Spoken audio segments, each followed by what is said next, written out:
আমাদের একটি আনন্দ উৎসব হওয়ার কথা ছিল, কিন্তু সেই আনন্দ উৎসবের পরিবর্তে আজকে আমাদের বিষাদের অনুষ্ঠান করতে হচ্ছে।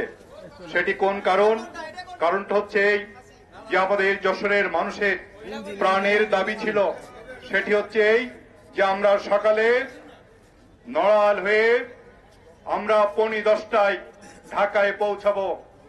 যশোরের মানুষ ঢাকার অফিসের কাজ, ব্যবসা বাণিজ্যের কাজ, পারিবারিক কাজ সম্পন্ন করে আবার সন্ধ্যার পরে ট্রেন চেপে যশোরে পৌঁছায় যাবে।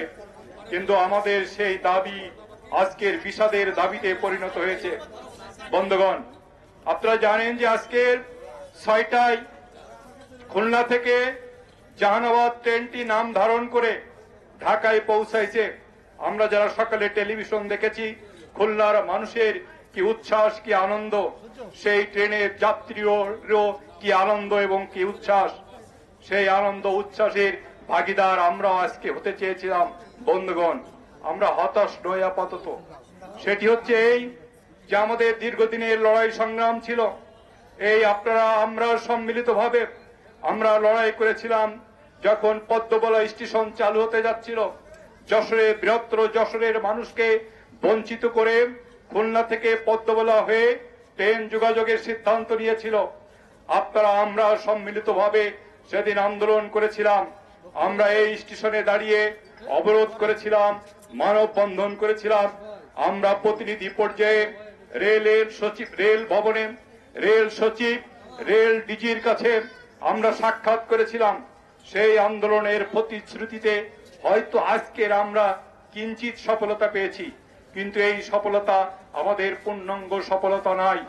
সেই কারণে আমাদের যে প্রাণের দাবি, আজকে আপনারা ইতিমধ্যেই জেনেছেন যে 668টা 11টি বগি এবং একটি পণ্যবাহী বগি সহ 12টি বগি নিয়ে এই রূপসী বাংলা চলছে।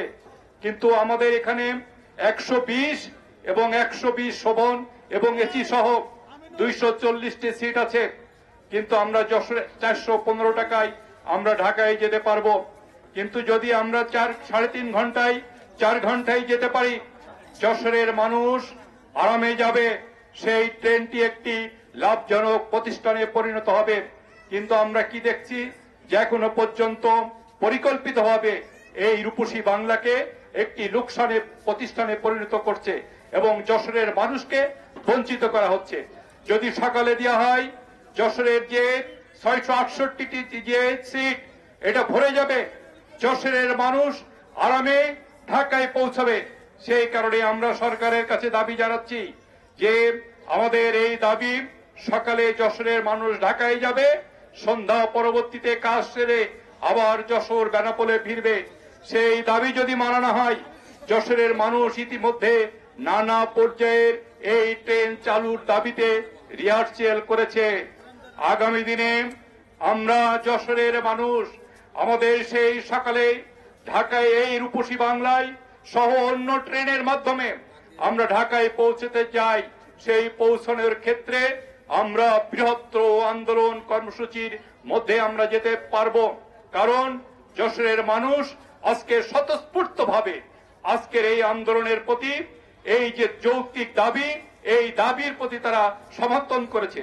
আমাদের সাংবাদিক ভাইদের প্রতি আমরা অনেক কৃতজ্ঞতা প্রকাশ করি। তারাও তাদের মিডিয়া, তাদের পত্রিকার মধ্য দিয়ে যশোরের মানুষের যে দাবি, তারা সেটা ফুটিয়ে তুলেছে। আমরাও তাদেরকে ধন্যবাদ এবং কৃতজ্ঞতা প্রকাশ করি। এবং যদি এই দাবি না মানা হয়, তাহলে আমরা আগামী দিনে বৃহত্তর কর্মসূচি দিতে বাধ্য থাকব। এবং সেই কর্মসূচিতে আপনারা যেভাবে ইতিপূর্বেও ছিলেন, আগামী দিনে থাকবেন, সেই আশাবাদ ব্যক্ত করে